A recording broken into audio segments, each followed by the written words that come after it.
Alors, dans cette troisième vidéo, je vais vous parler du signe d'une fonction. Autrement dit, le signe d'une fonction, donc en fait, on va parler du tableau de signes, c'est finalement reprendre les endroits où la fonction sera positive et où la fonction sera négative. Alors, dans un premier temps, c'est quoi une fonction positive et c'est quoi une fonction qui est négative? La fonction est positive lorsque son image en fait est positive, et la fonction sera négative lorsque son image sera négative. Alors, vous voyez que par exemple, dans cette fonction-ci, donc elle commence en moins 4 et elle termine en 5, d'accord? Eh bien, on voit que pour les x allant de moins 4 jusque 2, enfin, c'est pas vraiment 2, c'est plutôt 1,8 ici, eh bien, on voit que la fonction reste en dessous, hein, d'accord? Donc, les y sont négatifs. Ça veut dire que là, votre fonction, elle est négative. Donc, c'est vraiment en fonction des images, hein. Donc, ici, image négative, image positive. Donc, on voit que de là à là, et ce point-là, c'est un point particulier, c'est une racine, c'est l'intersection avec les x. Donc de là à là, c'est négatif, puis ça redevient positif. Donc là, on a toutes des images positives. Et puis ça redevient négatif. Donc en fait, c'est quand est-ce qu'on passe d'un côté, quand est-ce qu'on bascule en fait d'un côté et de l'autre de l'axe x finalement. Donc là, on est en dessous, on est négatif. Hop, on bascule, on devient positif. Donc c'est vraiment ça, moins. Et puis ici, plus. Et puis là, on redevient moins évidemment.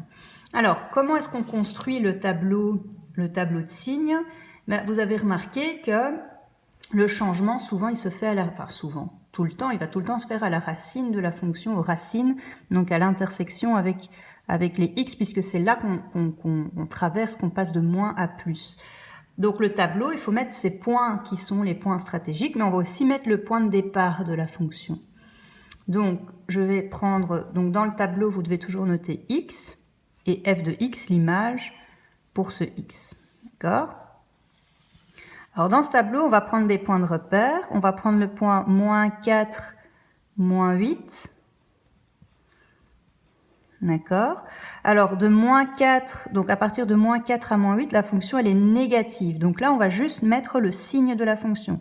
La fonction est négative. C'est un gros moins, on peut le faire plus petit. Ensuite, on prend un autre point de repère, puisque là, elle est négative jusqu'ici. Ça, c'est la racine, ça veut dire la valeur de x quand y vaut 0. Donc, en 1,8, y vaut 0. Et là, on bascule, on devient positif. Positif. Jusqu'à la seconde racine. Donc, on a plus ou moins 4,4 ici. Là, de nouveau, y vaut 0. Et puis, on retombe dans les négatifs. D'accord? Et alors ici, on pourrait même mettre le point final de la fonction qui est le point 5 moins 4. Voilà. Et donc là, j'ai mon tableau de signes. Voilà. Peut-être un peu dézoomé, comme ça on voit mieux. Voilà. Donc là, on a le tableau de signes lié à la fonction ci-dessus. Voilà. Donc négatif, négatif, négatif, jusqu'ici. Positif, positif, jusqu'ici. Puis de nouveau négatif. Et donc ça se traduit comme ça. On commence ici. On est négatif, là il y a une racine, on est positif, là il y a une racine, on est négatif et on termine.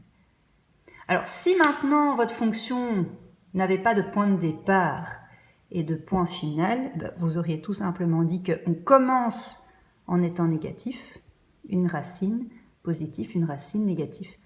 Et donc quand vous avez des fonctions qui sont de moins l'infini plus l'infini, vous masquez, vous avez juste pas ces deux points qui joue un peu les bornes de la fonction. Donc ici, il ne serait pas là, si on avait moins l'infini plus l'infini.